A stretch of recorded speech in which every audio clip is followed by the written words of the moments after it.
Welcome back to city news.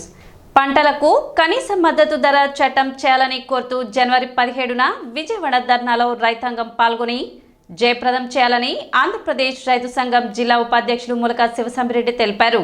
బుధవారం చెంచుపేట ప్రజా సంఘాల కార్యాలయంలో సిఐటియు డివిజన్ కార్యదర్శి షేక్ హుసేన్ వలీతో కలిసి విలేకరుల సమావేశంలో మాట్లాడారు. శివశంబిరెడ్డి మాట్లాడుతూ దేశవ్యాప్తంగా రైతాంగం తాము పండించిన పంటలకు మద్దతు ధరల చట్టం చేయాలని ఆందోళనను కేంద్రం పట్టించుకోకపోవడం దుర్మార్గమని అన్నారు. కేంద్ర ప్రభుత్వం రద్దు చేసిన 3 వ్యవసాయ నల్ల చట్టాలను దొడ్డిదారున అమలు చేస్తుందని ఆయన మండిపడ్డారు. గత 47 రోజులుగా దల్లేవాలే సింగ్ నిరాహార దీక్షను పట్టించుకోకపోవడం, రైతు సంఘాలతో చర్చించకపోవడం కేంద్ర ప్రభుత్వ నిరంకుశ వైఖరికి అద్దం పడుతుందని తెలిపారు. ప్రతిపక్షంలో ఉన్నప్పుడు స్మార్ట్ మీటర్లను పగలగొట్టామని చెప్పిన చంద్రబాబు, లోకేష్లు ఆదాని స్మార్ట్ మీటర్లను బిగించే ప్రయత్నాన్ని ఏమనుకోవాలని తెలిపారు.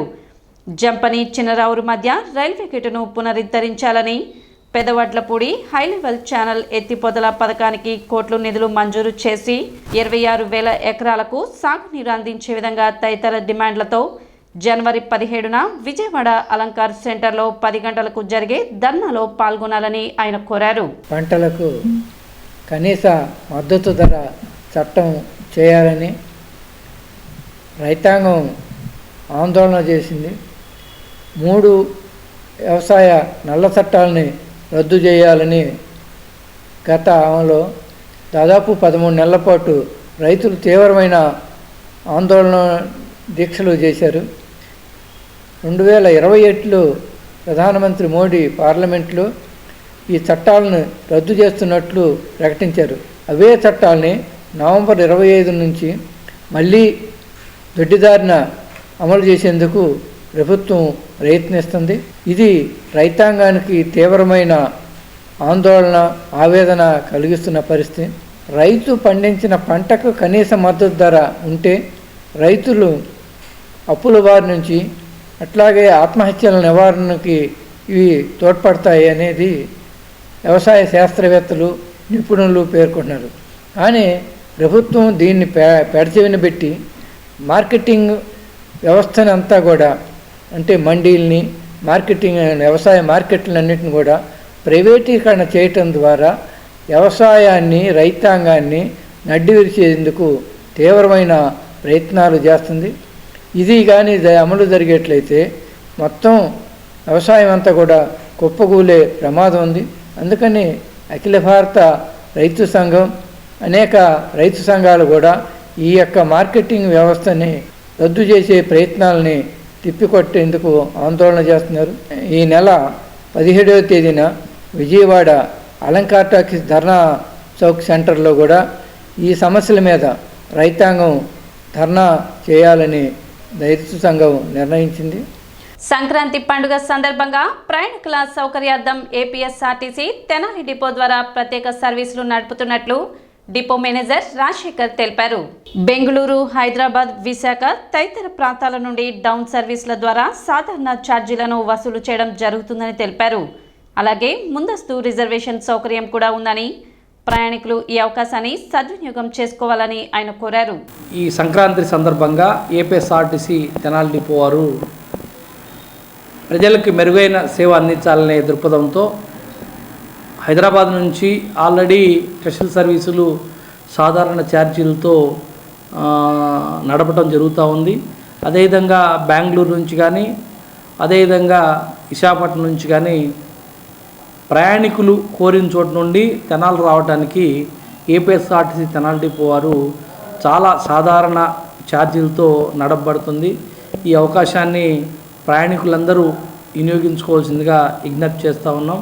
అదేవిధంగా సంక్రాంతి తర్వాత 14వ తారీఖు నుంచి కూడా తెనాలి డిపో నుంచి ఏసీ బస్సులు కానీ, అదేవిధంగా super luxury, ultra deluxe special బస్సులు హైదరాబాద్కి ప్రత్యేకంగా సాధారణ ఛార్జీలతో నడపబడుతుంది.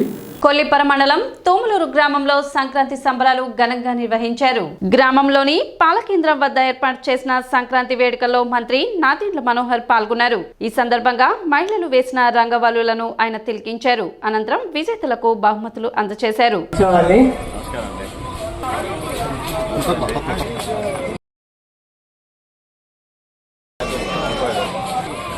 రావాలి.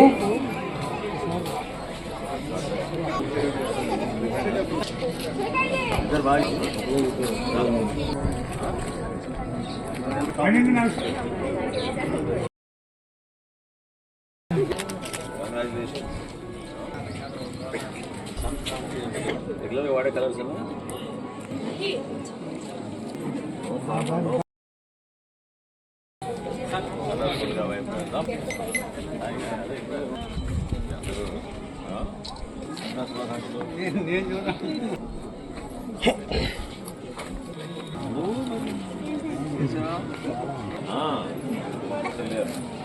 మనవరా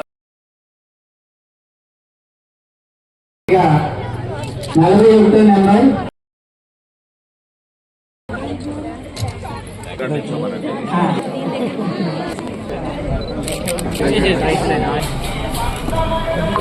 చేబ్రోలు మండలం సేకూరు గ్రామం పరిధిలోని శ్రీ వెంకటేశ్వర స్వామి దేవస్థానంలో మకర సంక్రాంతి సందర్భంగా స్వామివారికి విశేష పూజాది కార్యక్రమాలు నిర్వహించారు.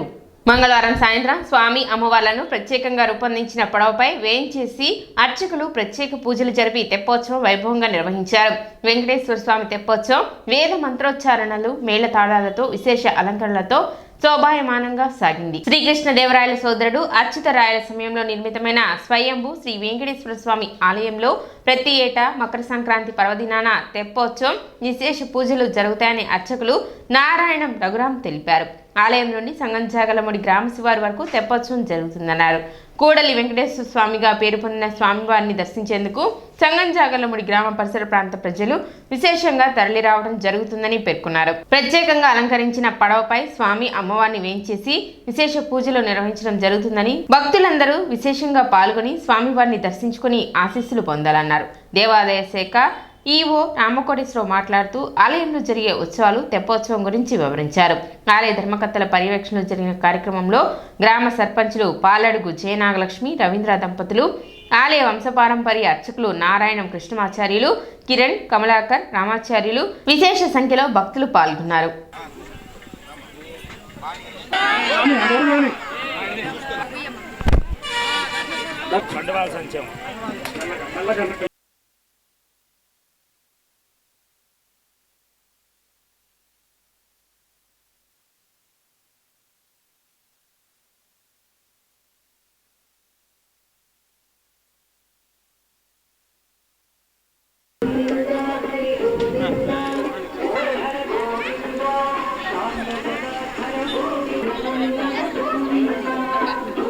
మన సేకూరు కూడలి సంగమేశ్వర స్వామి వారి ఎదురుగా ఉన్నటువంటి కాలువ అవతలి పక్కన ఉన్నటువంటి వెంకటేశ్వర స్వామి వారి దేవాలయం ఎన్నో వందల సంవత్సరాలుగా తీసుకొని వెళ్ళండి నిర్మాణం జరిగి ఎంతో వైభవంగా అప్పటి నుంచి సుమారుగా 300-400 సంవత్సరాలుగా అర్చనాది కైంకర్యాలకు ఎటువంటి ఇబ్బంది కలగకుండా ఎన్ని అవాంతరాలు వచ్చినా సరే ఉదయం సాయంత్రం కూడా నివేదన అట్లానే దీప కార్యక్రమాలకు ఎంతో వైభవంగా జరుగుతూ ఉన్నది. అట్లానే ప్రతి సంవత్సరం కూడా సంక్రాంతి రోజున ఈ యొక్క తెప్పోత్సవ కార్యక్రమం మనకి తెనాల్లో వైకుంఠపురంలో జరుగుతుంది.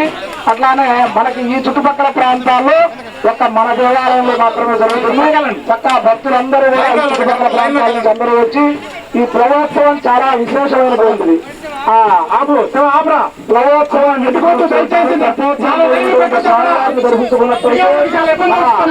కోరికలన్నీ కూడా నెరవేరుతాయని చెప్పేసి శాస్త్రవచనం. ఈ తెప్పోత్సవంలో ఉన్నటువంటి స్వామివారిని చేసుకోవచ్చు. స్వామివారిని దర్శించుకున్నటువంటి వాళ్ళందరికీ కూడా స్వామివారి యొక్క అనుగ్రహం తప్పకుండా కలుగుతుంది. శ్రీ వెంకటేశ్వర స్వామి వారి తెప్పోత్సవం గత 76 సంవత్సరాల నుంచి జరుగుతున్నట్లుగా మా యొక్క రికార్డులో తెలుస్తూ ఉంది. ఈ 76 సంవత్సరాల నుంచి కూడా స్వామివారు ఈ తెప్పోత్సవాన్ని స్వామివారి సన్నిధి నుండి సంగంజాగర్లమూడి వార్పు వరకు కూడా వచ్చి ఇక్కడ ఉన్నటువంటి భక్తులకు దర్శనం ఇచ్చి మాత్రం స్వామివారి యొక్క కృపకు పాత్ర అవుతూ ఉన్నారు. వెంకటేశ్వర స్వామిని విడి రోజుల్లో దర్శనం చేసుకోవాలన్నా విడిగా చాలా ఇబ్బందిగా ఉంటుంది. ఈ విషయమే గతంలో కూడా మేము కానీ అర్చక స్వామి వారు కానీ అనేక పర్యాయాలు ఒక్క నిమిషం శివ నాయకులను కూడా కోరడం జరిగింది. మరి ముఖ్యంగా ఈ యొక్క స్వామివారిని దర్శనం చేసుకోవాలంటే ఊళ్ళో భక్తులు సరైన మార్గం లేదు. మన రైలు వంతెన మీద నుంచి స్వామివారి దేవాలయానికి వెళ్ళాల్సి వస్తుంది. సిటీ న్యూస్ ముగించే ముందు ముఖ్యాంశాలు మరోసారి.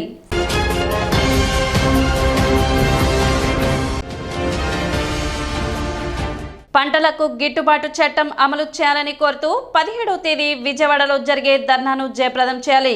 ఏపీ రైతు సంఘం జిల్లా ఉపాధ్యక్షులు ములక శివసాంబిరెడ్డి పిలుపు.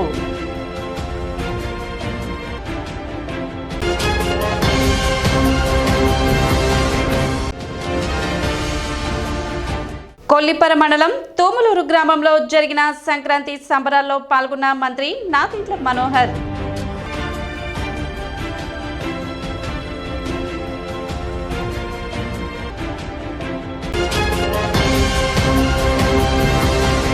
సిటీ న్యూస్ ఇంతటితో సమాప్తం. నమస్కారం.